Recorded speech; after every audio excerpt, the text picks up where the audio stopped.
Cure your anxiety in 30 seconds doing this one simple technique. There is so much wrong with the title of this video. I have to admit that this video title is not mine. I lifted from several videos and blogs on the internet. It's my intent to debunk everything about the title of this video. I think the kids call this clickbait. You have seen these claims plastered all over the internet. Some of these peddlers of misinformation are well-intentioned. Others are simply taking advantage of your desperate need to overcome your anxiety. Either way, this video is going to dispel some of the outrageous claims made by people about anxiety recovery. So let's get started with the dissection, shall we?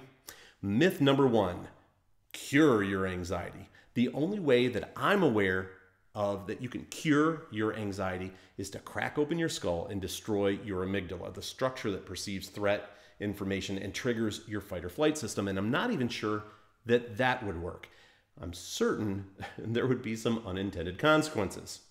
I have never met a credible licensed counselor, social worker, or psychologist that would ever make the claim or promise that they could cure anxiety. The reality is that helping professionals work with you to extinguish fear, teach safety, and help you to improve your overall functioning. Can you eliminate the frequency, duration, and intensity of panic and anxiety? You bet your bottom dollar you can. Can you reliably guarantee it will never come back and eliminate it completely? Heck no. If you see someone claiming that they can cure your anxiety and it will never return, buyer beware. They are selling you false hopes.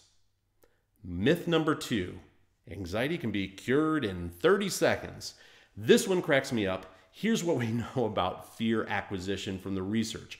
Fear can be learned with just one trial, one occurrence, one experience. This makes sense from an evolutionary perspective. If something is truly life-threatening, you need to learn it once and you need to learn it fast or the human race becomes extinct.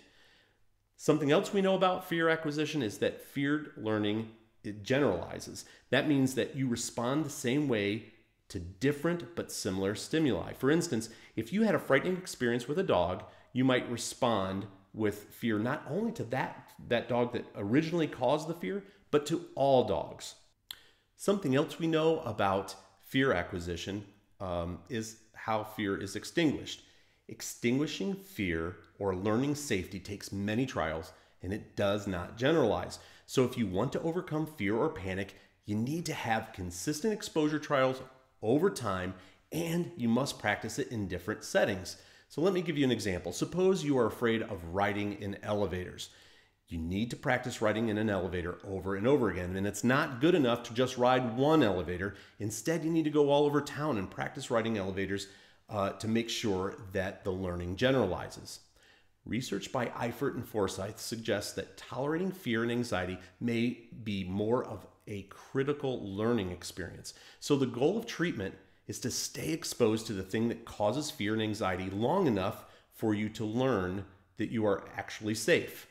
So ask yourself, how long do you think you would need to tolerate fear or anxiety before you learned that you were safe? I'd suggest it would be different for each individual, but 30 seconds or a minute probably is not going to cut it.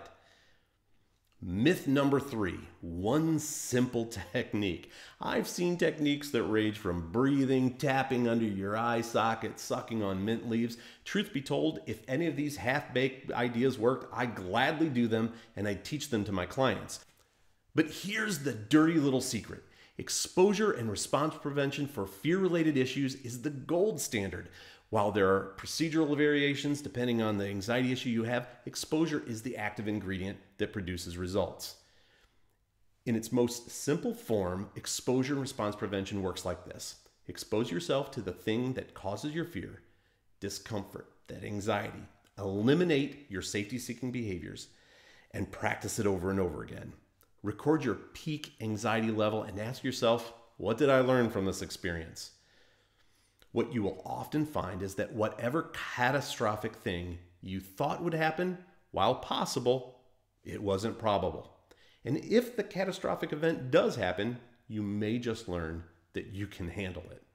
So the next time you see a clickbait headline like cure your anxiety in 30 seconds with this simple technique, you can save yourself some time and keep moving.